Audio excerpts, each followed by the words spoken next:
আমি হচ্ছে আবু সুফিয়ান, জাতীয় সাংস্কৃতিক সংগঠন কলরবের বর্তমান পরিচালক।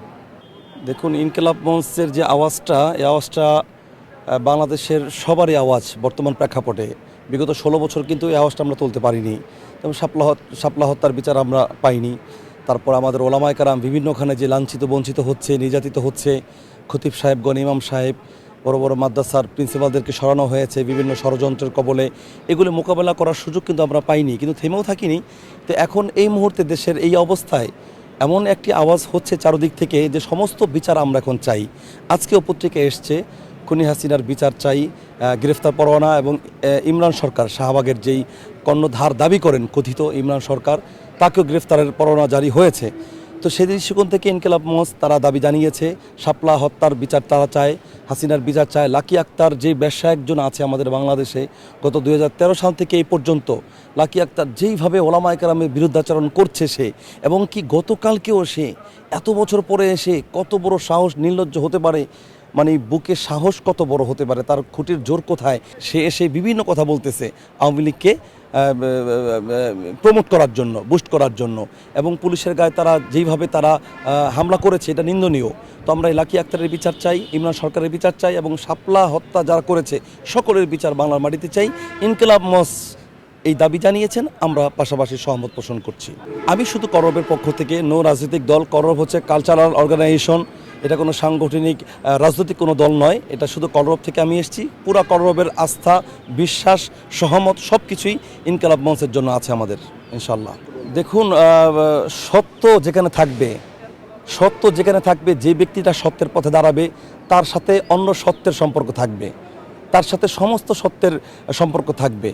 জাস্ট এই দৃষ্টিকোণ থেকেই তাদের সাথে আমাদের সম্পর্ক, আর কিছুই নয়। আমরা সত্যকে বাস্তবায়ন করতে চাই। বাংলাদেশ নতুন একটি দেশ আমরা স্বাধীন করেছি, নতুনভাবে সুন্দরভাবে গোছালো একটি দেশকে আমরা তরুণ সমাজের মাধ্যমে এগিয়ে নিয়ে যেতে চাই। এটা ইনকিলাব মঞ্চ চাচ্ছে, ওসমান হাদি ভাই চাচ্ছে, আমরাও সহমত পোষণ করছি, আমরাও চাচ্ছি। এটা তো আমাদের দুর্বলতা। আমরা মনে করি ওই দিনেই আমরা মাঠে নামা দরকার ছিল।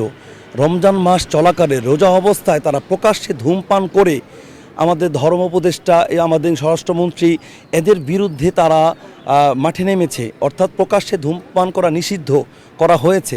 এটা তো বিশাল বড় একটা ব্যাপার, এটা আমাদের জন্য, বাংলাদেশের জন্য। তো এইটার বিরুদ্ধে ওরা নেমেছে রমজান মাসে। ওই দিনে আমাদের উচিত ছিল, উচিত ছিল যে ওদের মোকাবেলা আমাদের করার। এটা তো আমাদের আরও দেরি হয়ে গিয়েছে। এটা আমরা কখনোই চাই না প্রকাশ্যে ধূমপান বাংলাদেশে হোক। এটা আমাদের শিশুদের জন্য ক্ষতিকর। এই সমস্ত অশ্লীল কাজ থেকে আমরা বাংলাদেশের মানুষকে হেফাজত করতে চাই, নিজেরাও হেফাজতে থাকতে চাই। দেখেন, আমাদের বড় একটি ক্যাটালগ হচ্ছে কোরআন। এই বিশ্বে আল্লাহ তাআলা আমাদেরকে পাঠিয়েছেন, শুধু পাঠিয়ে দেননি, একটি ক্যাটালগ দিয়েছেন, কোরআন। এই কোরআনের মধ্যে সমস্ত কিছু কিন্তু স্পষ্ট রয়েছে। এখানে নারীর অধিকার কতটুকু, শিশুদের অধিকার কতটুকু, রাজনৈতিক কীভাবে চলবে, প্রত্যেকটা সেক্টরে, রান্নাঘর থেকে সংসদ ভবন পর্যন্ত কিভাবে, পথ ঘাট বাজার কিভাবে চলবে, সব কিছু কোরআনের মধ্যে বর্ণনা রয়েছে। এখানে নারীবাদী যারা আছে তারা যে বলতে সমান অধিকার বলে আজকে চিল্লাচ্ছে, এখানে ধূমপান, নারী পুরুষ, কোনো সুস্থ মানুষ কারোর জন্য তো অধিকার নাই। ধূমপানটাই তো একটা অশ্লীল কাজ, এটা তো একটা ব্যাধি। এবং ধূমপানের মধ্যে লেখা আছে, সিগারেটের মধ্যে ধূমপান করা ক্যান্সারের জন্য ক্ষতিকর, কিন্তু আমরা সবাই খাচ্ছি, যারা খাবার খাচ্ছে। এটার সাথে তো কোনো সম্পর্ক নেই, এটা তো সমস্ত নিষিদ্ধ। এ তো রাষ্ট্রীয়ভাবেও নিষিদ্ধ করা উচিত। এবং বিভিন্ন দেশের বিভিন্নখানে কিন্তু বিভিন্ন ভিভি এলাকায় কিন্তু এটা কিন্তু প্রকাশ্যে নিষেধ করা আছে। তো বাংলাদেশে কোনো জায়গায় এইভাবে নেই।